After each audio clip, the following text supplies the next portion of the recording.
Hey folks, got a video here and it's going to be quite a bit of a rant about Yu-Gi-Oh!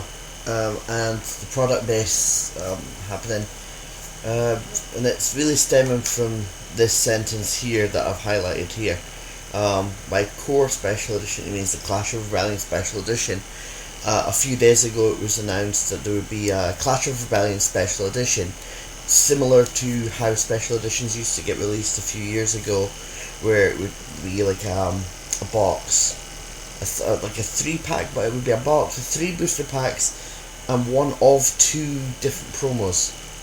And the quality of the promo would tend to vary from pack to pack. We did get some good ones. I think it was Generation Force had Spore and Elemental Hero Absolute Zero, which at the time was the first reprint of Absolute Zero that meant it was worldwide legal. And it made a lot of people happy that this product was getting released, because the 2 promos in question for this pack were Ultimate Tzolk'in and Fright for Tiger, which were the two most recent promo cards in the Shonen Jump Alpha. And I will come back to Shonen Jump Alpha very shortly, because I do have a bit to say about this. But as you can see here, okay, hang on, I'll go back a bit before I go with that line. A pink special edition is exclusive North America has upset people, because they announced this Clash of Rebellion special edition, and obviously a lot of European players were very, very happy about this, because myself, I was after Fright for Tiger. I wanted to Fright for Tiger. I needed to make my deck playable. The Fluffle deck is on no level workable until that card is a thing in this playable. So having it in Europe would have meant I could get it easily without having to go to eBay and import it at a ridiculous price, because it's currently a jump promo. And obviously a lot of people wanted the Ultimate Tzolk'in for their various synchro decks. But yeah, people were really praising Konami for the really fast reprint of these 2 promo cards, meaning that everyone will be able to play with. 3 days later, this happens, that we find out that Clash of Rebellion Special Edition is exclusive in North America. So really, we had the carrot dangling in front of our eyes, and we have to have it pulled away again. But the real kicker is what Europe gets instead. Dimension of Chaos Advance Edition, which is the same as the advanced editions for Secrets of Eternity and Cross Souls. I think New Challengers had one too, where basically it was, like it says, 1 of 2 cards from Dimension of Chaos, 1 of 2 cards from Breaker of Shadows. Now they're normally shown to be, I think, ultra or super rare preview cards from the next set, as well as 1 of 2 cards, normally commons or rares, reprinted in super rare from the set within the pack. And then you get 1 bigger booster pack that is an amalgamation of 3 normal booster packs. So really, compared to what Clash of Rebellion Special Edition was going to be, Dimension of Chaos is far, far inferior as a product. And, no American, or very few American people are going to be upset about not getting that product. There is nothing in that set, in the Advanced Edition, to make people want it, really. But so basically, this whole thing is what this video is about.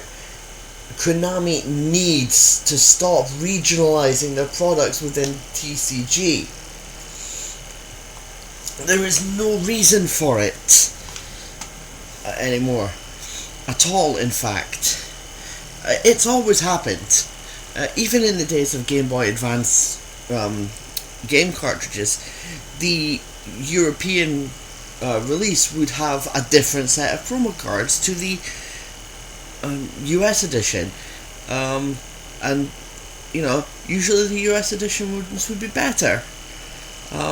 Or the European games would have the promo cards from a US game that was 2 games previous, for example. So there were times when I could understand it. When Shonen Jump included cards in their magazine, within their printed magazine, that I understood why Europe didn't get that. Shonen Jump was not, because it's discontinued, it was not a product that was widely available here. It wasn't officially marketed to Europe. It was a USA only magazine, So other than importing or finding in specialist shops, for example, in the UK we have Forbidden Planet, we have local hobby shops, Those places, they'd import 1 or 2 copies, fine, but if it was a card that wasn't available in any other set, it wasn't legal to play. And there's no reason for that. Why is it that, with technology and shopping the way it is possible now, for you to go to a website and buy something and have it delivered to your house, no matter where in the world it is, why is it that Konami say we can't play cards from another country? They're in the right language, which doesn't even matter within Europe, because in Europe, if I went on a short weekend holiday to France, for example, and I picked up some Yu-Gi-Oh! Booster packs while I was over there, and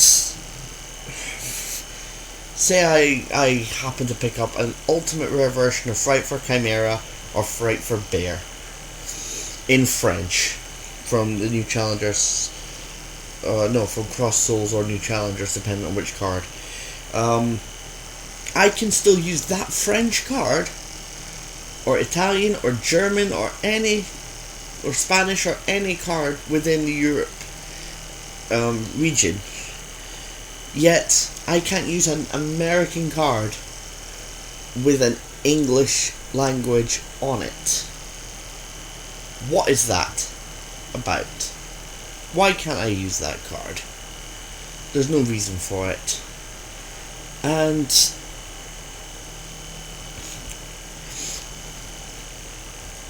what's that?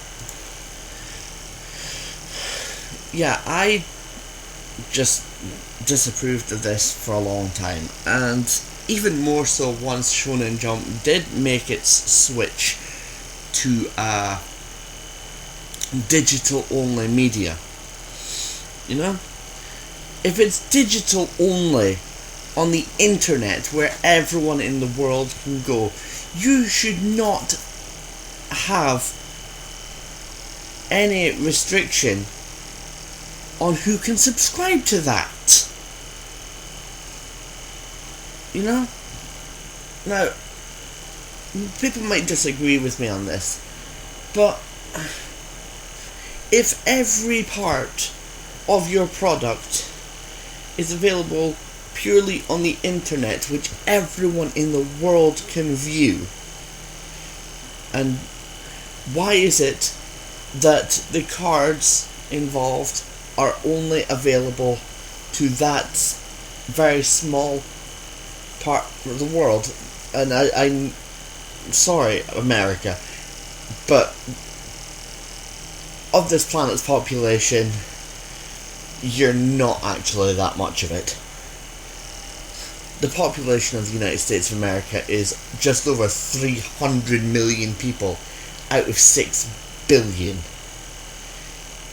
So, I'm sorry, 5% of the world's population does not constitute a monopoly on this. So,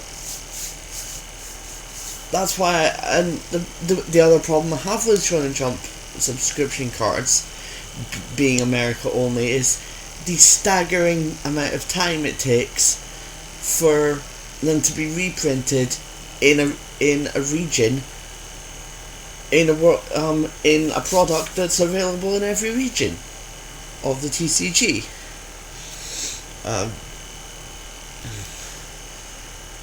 So it's one reason why I constantly in fear that they'll announce that Shonen Jump will announce that their next promo card after Beast Eye's Pendulum Dragon is going to be Red Raptor Force Strix or Red Raptor Tribute Lanius. Those two cards are the only cards in the entire Red Raptor deck that have not been announced for a TCG release anytime soon. I suspect that if we do get the booster SP Wing Raiders, that the Red Raptors will be a big part of that. So, as without a doubt the biggest fan of Red Raptors there is, and no, I'm not saying that, just saying that. I actually challenge that to people. I'm sorry, but nobody has as much of a thing for those birds as I do. And not having them in the TCG at all actually leads into where else I'm going with this, and that is the differences between OCG sets and TCG sets. I'm not quite sure how long this has gone on, but I know it was at least the case in Primal Origin. You have to bear in mind I wasn't involved in Yu-Gi-Oh! For quite some time until just before Duelist Alliance came out. But my realization of this came in Duelist Alliance when I realized that Duelist Alliance's OCG listing was different from the TCG listing just before I attended the sneak preview for Duelist Alliance, when I realized that go by set number DUEA JP086 was different from EN086. Now JP086 was the card we now have in World Superstars known as Numeral Hunter. But in Japan, in the OCG, it was part of their main set, Duelist Alliance, and it was a rare in that set. I'd made a promise to a friend who's quite taken with Kaito that I was going to get her a set of those cards from the sneak preview, no matter what. And then only to find out a day beforehand that I would not be able to fulfill that promise. And people who know me well know that that's something I take very seriously. I don't get why the OCG and the TCG have to separate at the bottom end of that set the numbers from 081 to 100. Granted, okay, it's only, I do believe that sets are slightly smaller in the OCG, and I think that might be something to do with the fact that I think OCG packs have less cards per booster in them, and therefore it makes it harder to collect full sets if the numbers are the same. But why does the TCG have to have 100 cards when the OCG set only has 90? Why can we not have that exact same set? And the other thing is, they're very, very mean with it. They take out the cards that they know we will be popular. Prime example, Secrets of Eternity, or the Secret of Evolution as it was known in the OCG. In the OCG release of that set, somewhere between numbers 81 and 90 in that set were 2 pendulum monsters and some other support. The support was for the Crystal Beasts. Now there hasn't been support for the Crystal Beasts since the GX era of Yu-Gi-Oh! In 2006, 2007. So, Crystal players, they may not number any. There may not be that many of them. But I can imagine they'd probably be after those. And a brand new way to play a deck that hasn't changed much in 3 generations of Yu-Gi-Oh, shall we say. It didn't change at all in Synchro, didn't change in Xyz, and now Pendulum is the first series to bring them these cards. And then again, you go to another set, I think it was either Clash of Bounds or Cross Souls, contained the upgrade to Cyber Dragon Nova with Cyber Dragon Infinity. Was only recently I spoke to a friend of mine who asked me if I had any Cyber Dragon Infinity, and I had to tell him that that card does not exist in English. Now I know that we got World Superstars in the end. You know, I know that everything in RTC, all RTCG exclusive cards, Burning Abyss, Cosmo, UA, Kaiju, everything, Japan, does get that. I know they get that in their annual extra packs, which are pretty much parallel to our World Superstar packs. But are we only going to get one World Superstar pack a year? World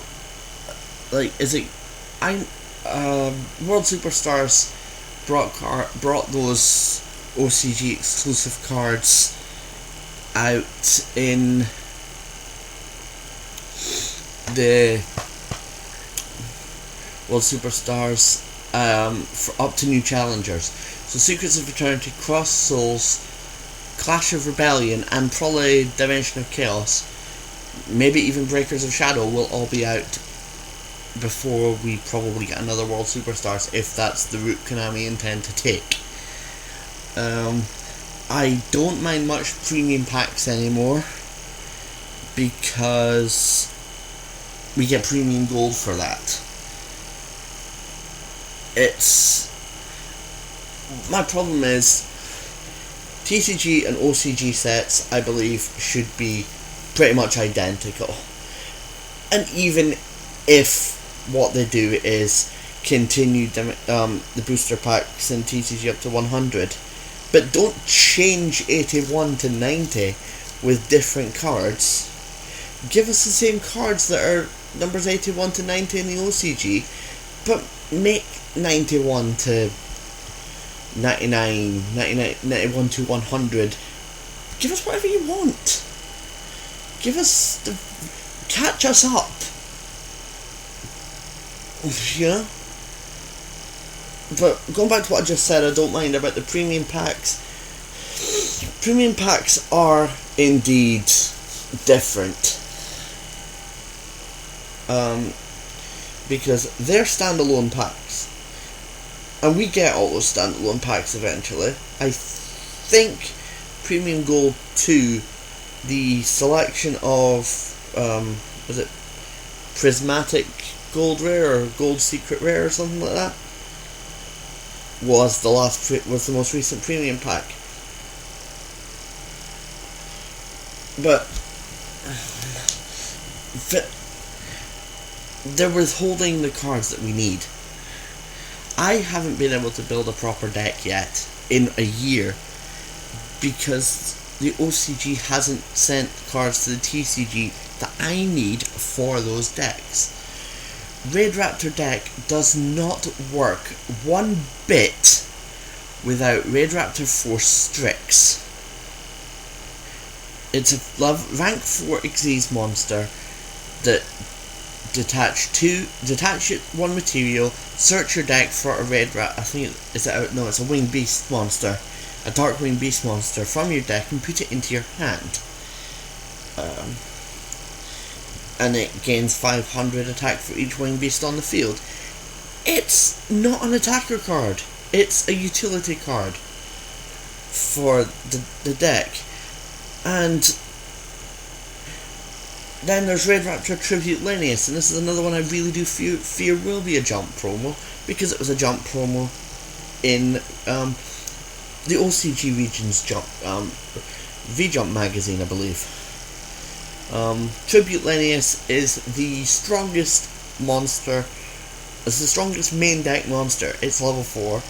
It's 1800 attack points. Quite powerful, but it's got that utility ability. It's fun to say, utility ability. That goes when it's during the turn it's summoned. Put a Raid Raptor monster from your put a Raid Raptor card. Sorry, it's not just a monster. Into your graveyard, which is perfect setting up plays with, because you can send Raid Raptor Mimicry Linnaeus to the graveyard, allowing you to use its effect to banish it to get another Raid Raptor card. It allows you to send Fuzzy Linnaeus to the graveyard, allowing you to use its effect to grab another Fuzzy Linnaeus from your deck into your hand. There's a very good setup now with Raid Raptor Vanishing Linnaeus, Tribute Linnaeus, and Fuzzy Linnaeus, in that you can summon a Vanishing Linnaeus, use its ability to summon a Tribute Linnaeus, use Tribute's ability to put a Fuzzy Linnaeus into the graveyard, and then you have a Fuzzy Linnaeus in your hand, special summon that by its own effect. You've got 3 level 4 monsters out, allowing you to go for an instant Rise Falcon.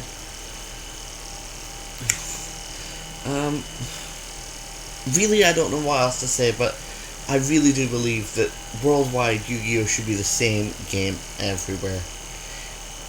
Especially, this will probably be the last thing I say on this, but if you go to World Championships, you find, and this is a special case given how well this did in the TCG, Burning Abyss. If my main deck was Burning Abyss, I'd be super displeased to find out that I wasn't allowed to use that deck in World Championships because it's not global. Burning Abyss was created for the TCG. So has Cosmo Beam, UA, and Kaiju. And my problem with Kaiju is, why the hell? What was the point?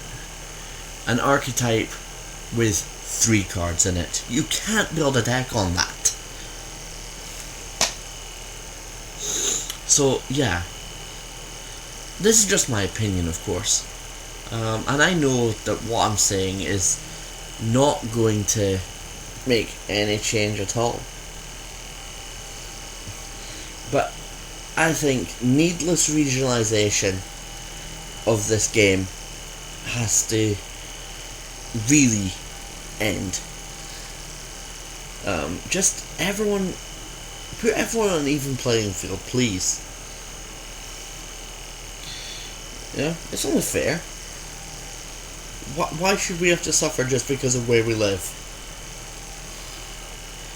Really, that's all from me, I guess. And, guess I'll see you guys later.